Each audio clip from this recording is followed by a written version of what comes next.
This male sea lion has just caught a ray, and as it breaks the surface, it throws it completely out of the water. The ray was badly injured, but somehow it manages to break free, and for a few brief moments, it rolled away. But the sea lion quickly catches it again. As he continued biting at the ray below the surface, a female sea lion appears nearby. And just beyond them, the shadow of a great white shark was beginning to emerge. At first, the shark was barely visible, just a dark shape moving through the green water while the female cruised near the action. But a shadow of a white shark nearby is vastly different to a sea lion than a white shark right next to it. So I lowered the drone as the distance between them continued to disappear. This was the moment she appeared to notice the shark beneath her. But instead of immediately swimming away, she turns with it and begins to match the shark's movements.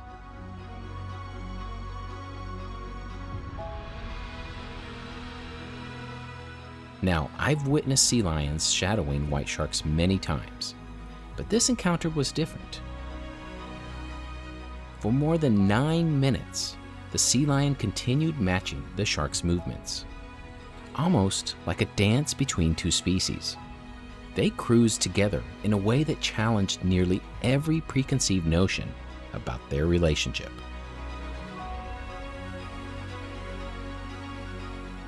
The shark's speed and cadence barely changed at all.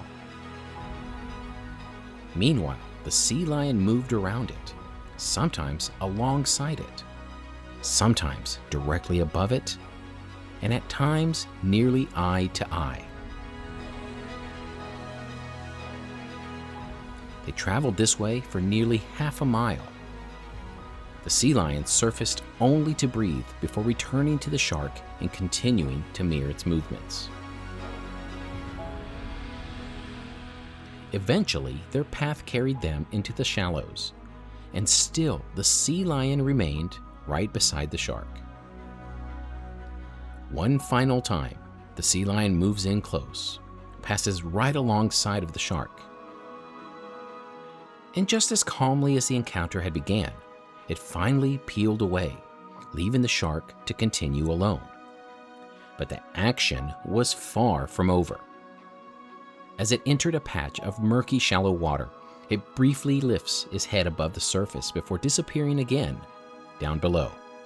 I quickly recognized this shark. She is one of the larger juveniles I've documented here, first appearing in early April. Her name is Tina, and she's beginning to approach subadult size. But what happened next is something I rarely, if ever, see. Look closely. Her head swivels back and forth, and the shark reemerges with a ray of its own in its mouth. It would be easy to assume encounters like this happen all the time, but documenting a successful predation is incredibly difficult. In fact, most encounters with potential prey end exactly like this, where a white shark passes within inches of rays and never reacts.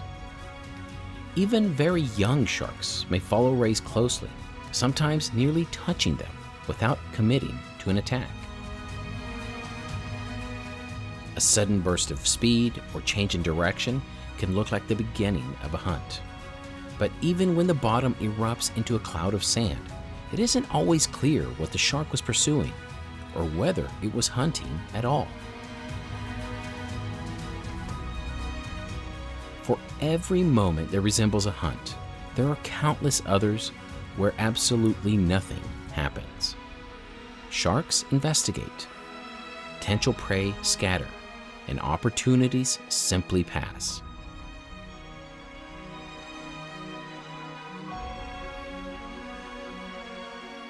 That uncertainty is what makes a successful predation so difficult to document. You can spend thousands of hours watching these animals share the water, and still never know when instinct will finally become action. Even when what appears to us to be an easy meal.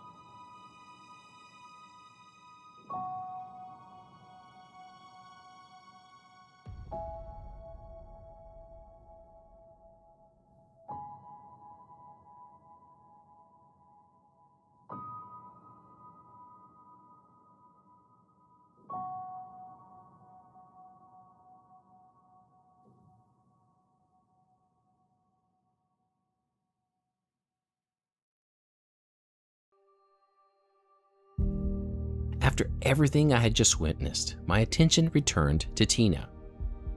Even across a perfectly calm sea, she has a way of announcing her presence. Most of the sharks I document develop recognizable behavioral tendencies over time. And with Tina, one trait has always stood out. For reasons I can't fully explain, she spends an extraordinary amount of time traveling at the water's surface. Far more than almost any other shark I've documented. She also seems unusually comfortable around the camera. She never rushes toward it or behaves aggressively. Instead, she approaches calmly, passes within inches, and then circles back, sometimes to do it all over again. As a photographer, part of me always wishes I could see Tina without the 2 tags attached to her body. But those tags are also part of her story. They represent the effort to understand where she travels, how she uses this coastline, and how her movements change over time. And for better or worse, they have become one of the easiest ways to recognize her. The longer I document individual sharks like Tina, the more difficult it becomes to view them as interchangeable. From a distance, one white shark may look much like another, but over time, the differences become impossible to ignore. Not only in their markings, their scars, and physical features, but in the way each shark moves through its environment. I don't know how much longer Tina will remain here this year. Each time I see that familiar dorsal fin, I'm aware that it could be one of the last encounters of the season. And when the seasons change, I really do hope to see that familiar fin once again. Thanks for watching.